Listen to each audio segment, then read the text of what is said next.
Mo ti ní Jésù lára, ojo ń gbogbo fún mi. Òun nìkan lárẹwà tí ọkàn mi fẹ́. Òun ní tọ́nà ìpàdó, òun ní ẹnìkan náà tó lè wẹ̀ mí nù kúrò nú ẹ̀ṣẹ̀ mi. Olùtùnú mi ló jẹ́ nú gbogbo wàhálà, ó ní kí n kàníyàn mi lóhùn lórí.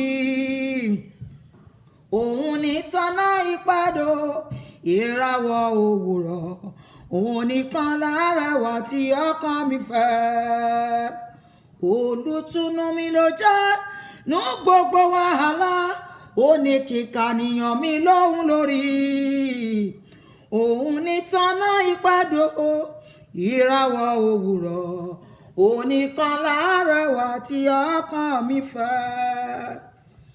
Mo kí ìwọ olùgbọ́ àti ìwọ olùwò mi wípé a kú ọjọ́ mẹ́ta kan lórúkọ Jésù Kristi. Èmi àti rẹ a ò ní pàdánù ilé ológo. Mo sì ní ayọ̀ láti sọ fún ọ wípé àlàáfíà ní fún ọ lórúkọ Jésù Kristi. Lónìí mo fẹ́ mú ọ lọ sínú àdúrà tí a pè ní àdúrà ìtúsílẹ̀ kúrò lábẹ́ májẹ̀mú èyí tó dá ayé rẹ dúró ní ìkóríta ìṣerere.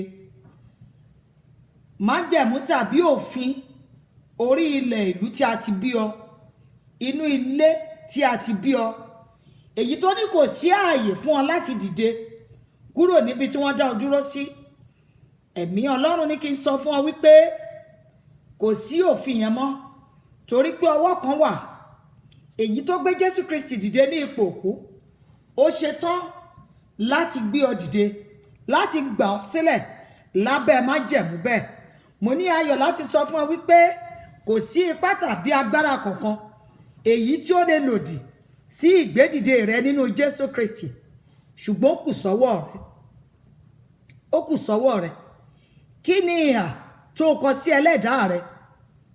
Kí ni ìbáṣepọ̀ láàrin ìwọ àti ẹlẹ́dàá rẹ? Kìrìsìtẹ́nì la mọ̀ ọ́ sí lóòótọ́. Ǹjẹ́ ó gbé ìgbé ayé tó wu Ọlọ́run? Bẹ́ẹ̀ ni, onígbàgbọ́ òdodo ni ọ́. Kí ni ìrìn àjò tó rìn tínú Ọlọ́run ò dùn sí? Kí lohun tó ń ṣe èyí tó lè mú kí májẹ̀mú yẹn máa wá sí ìrántí lórí ayé rẹ? Mo ní ayọ̀ láti sọ fún ọ wípé àkókò ṣì wà fún ọ láti ṣe àtúnṣe. Torí pé ẹnìkan wà tí a gbé kọ́ sórí igi àgbélébù, èyí tí í ṣe Jésù Kristi Olúwa wa, ẹni tí ó kú fún èmi àti rẹ, tí ó ṣe ìràpadà, tó ṣe ìlàjà láàrin àwa àti Ọlọ́run. Òun náà ni ẹni tó lè gbà ọ́. Jọ̀wọ́ ṣe àtúnṣe, tí ìrìn àjò ìgbàgbọ́ rẹ ṣe kó tó pẹ́ jù fún ọ. Bóyá o tiẹ̀ tí ìmọ̀ Ọlọ́run, jọ̀wọ́ mò ń rọ̀ ọ́ wá sọ́dọ̀ Jésù Kristi. Ó ń pè ọ́, ó ń pè ọ́ nísinsìnyí, ó ń pè ọ́ nísinsìnyí, ó ń pè ọ́ nísinsìnyí, pé àṣà kò padà wálé o. Àṣà kò padà wálé. Jésù Kristi ń pè ọ́, ó ń retí rẹ, kò tí ì pẹ́ jù, nítorí pé ó ní ẹni náà tó lè gbà ọ́. Ọ̀rẹ́ gidi ni, ọ̀rẹ́ bíi tirẹ̀ kò sí láyé o. Ó ṣetán láti gbà ọ́. Yẹ kí n sáré mọ́ lọ sínú ìwé Jòhánù orí ìkarùn. Ìwé Jòhánù orí ìkarùn má bẹ̀ sí ń ka láti ẹsẹ̀ ìkíní. Lẹ́yìn kan wọ̀nyí ni àjọ àwọn Júù kan kò. Jésù sì gòkè lọ sí Jerúsálẹ́mù. Àdágún omi kan sì wà ní Jerúsálẹ́mù létí ibodè àgùntàn tí a ń pè ní Bẹ́sáídà ní èdè Hébérù, tí ó ní ìloro 5. Nínú wọ̀nyí ni ọ̀pọ̀ àwọn abirùn ènìyàn gbé dùbúlẹ̀ sí, àwọn afọ́jú, arọ àti àwọn gbígbẹ. Wọ́n sì ń dúró de rírú omi, nítorí áńgẹ́lì a máa dígbà sọ̀kalẹ̀ lọ sínú adágún náà, a sì máa rú omi. Lẹ́yìn ìgbà tí ó bá rú omi náà tán, ẹnikẹ́ni tí ó bá wọ inú rẹ̀ á di alára dídá nínú àrùnkárùn tí ó ní. Ọkùnrin kan sì wà níbẹ̀, ẹni tó wà ní àìlera rẹ̀ ní ọdún 38. Bí Jésù sì ti rí ní ìdùbúlẹ̀ tí ó sì mọ̀ pé ó pẹ́ tí ó ti wà bẹ́ẹ̀. Ó wí fún un pé, ìwọ fẹ́ ká mú ọ lára dá bí? Arábìnrin náà sì dá lóhùn wípé, ọ̀gbẹ́ni, èmi kò ní ẹni tí ìbá gbé mi sínú adágún nígbà tí a bá rú omi náà. Bí èmi bá ti ń bọ̀ wá, ẹlòmíràn sọ̀kalẹ̀ sínú rẹ̀ síwájú mi. Jésù sì wí fún un pé, dìde, gbé àkéte rẹ kí o sì máa rìn. Lọ́gán a sì mú ọkùnrin náà lára dá, ó sì gbé àkéte rẹ̀, ó sì ń rìn. Ọjọ́ náà sì jẹ́ ọjọ́ ìsinmi. Nítorí náà ni àwọn Júù wí fún ọkùnrin náà tí a mú lára dá pé, ọjọ́ ìsinmi ní òní, kò tọ́ fún ọ láti gbé àkéte rẹ. Ẹsẹ̀ 11. Ó sì dá wọn lóhùn wípé, ẹni tí ó mú mi lára dá, òun ni ó wí fún mi pé, gbé àkéte rẹ kí o sì máa rìn. Gbọ́, arákùnrin yẹn ti wà nínú àìsàn yẹn fún ọdún 38, 38 years. Kò sí olùrànlọ́wọ́ o, kò sẹ́ni tí ìbá ràn lọ́wọ́ láti gbé sínú omi kí ara ẹ̀ lè dá. Ṣùgbọ́n lọ́gán Jésù Kristi tọ̀ ọ́ lọ. Ọ̀rọ̀ lásán ni Jésù sọ fún. Ọ̀rọ̀ gbé dìde kúrò lórí ipò tí ó wà fún ọdún 38. Àṣẹ tó ju àṣẹ ó gbé arákùnrin yẹn dìde kúrò lórí ipò tí ó wà fún ọdún 38. Ó wà ní etí adágún omi ìṣerere, ṣùgbọ́n kò sí ẹni tó lè ràn lọ́wọ́ láti wọnú rẹ̀ láti gba àlàáfíà tó nílò. Ṣùgbọ́n ọ̀rẹ́ kan tó ju ọ̀rẹ́ tí ò kí ń kọni sílẹ̀, tí ò kí ń fini sílẹ̀ bí ó tilẹ̀ wù kí ó rí, ó tọ̀ arákùnrin yẹn lọ. Ìwọ fẹ́ ká mú ọ lára dá bí? Dìde, gbé àkéte rẹ kí o sì máa. Lọ́gán ó gbé. Wá gbọ́ o, wá gbọ́n táwọn kan sọ fún o. Kò tọ́ fún ọ láti gbé àkéte rẹ. Èní ni ọjọ́ ìsinmi. Báwo ló ṣe máa dìde? Kí ló dé tó lè fi dìde? O mọ̀ pé òfin ìlú tí a bá ní wípé látọwọ́ àwọn bàbá ni wípé èèyàn gbọ́dọ̀ ṣe iṣẹ́ kankan ní ọjọ́ ìsinmi. So èní ọjọ́ ìsinmi o gbọ́dọ̀ dìde. Ṣùgbọ́n ìyá arákùnrin yẹn tètè ṣe. Ẹgbọ́n, ẹni tó mú mi lára dá ló sọ fún mi pé kí n dìde, kí n gbé àkéte mi. Ta ni yín láti dá mi dúró? Àṣẹ tó ju àṣẹ kan náà ti jáde.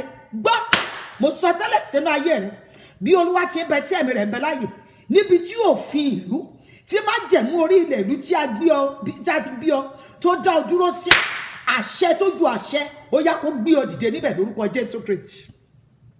Bí Olúwa ti ń bẹ tí ẹ̀mí rẹ̀ ń bẹ láàyè, gbọ́ o, lábẹ́ òfin àti àṣẹ àti májẹ̀mú ìlú tó ti jáde, èyí tó dá ọ dúró tògótògó, èyí tó dì ọ ní ìgbèkùn sí ojú kan, èyí tó dì ẹ ní ìgbèkùn ní orí ilẹ̀ ìbí rẹ, mo wí àṣẹ tó ju àṣẹ ó yá kó tú ọ sílẹ̀ níbẹ̀ lẹ́nu.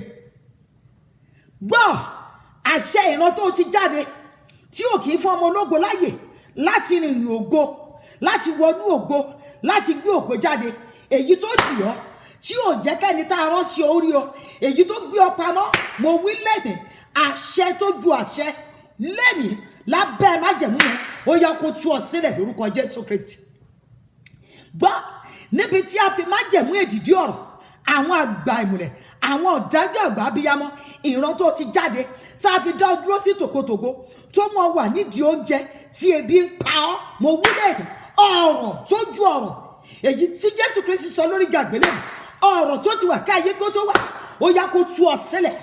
Mo ní kó tú ọ sílẹ̀, mo ní kó tú ọ sílẹ̀, mo ní kó tú ọ sílẹ̀. Gbọ́, òfin ìlú tá a ti bí ọ tí ò kì í jẹ́ káàkọ́ bí ó rọ́wọ́ yọ, òfin ilé tó ti jáde tí ò kì í jẹ́ kí àkọ́bí kó tẹ̀síwájú, òfin ìlú tá a ti bí ọ tó lòdì sí ìgbéga àkọ́bí orí ilẹ̀ ìlú tá a ti bí ọ, mo wí bí Olúwa ti ń bẹ tí ẹ̀mí rẹ̀ ń bẹ láàyè, ọwọ́ agbára tẹ́nikẹ́ni ò lè dá dúró lábẹ́ òfin àti májẹ̀mú yẹn ó yá kó tú ọ sílẹ̀ níbẹ̀.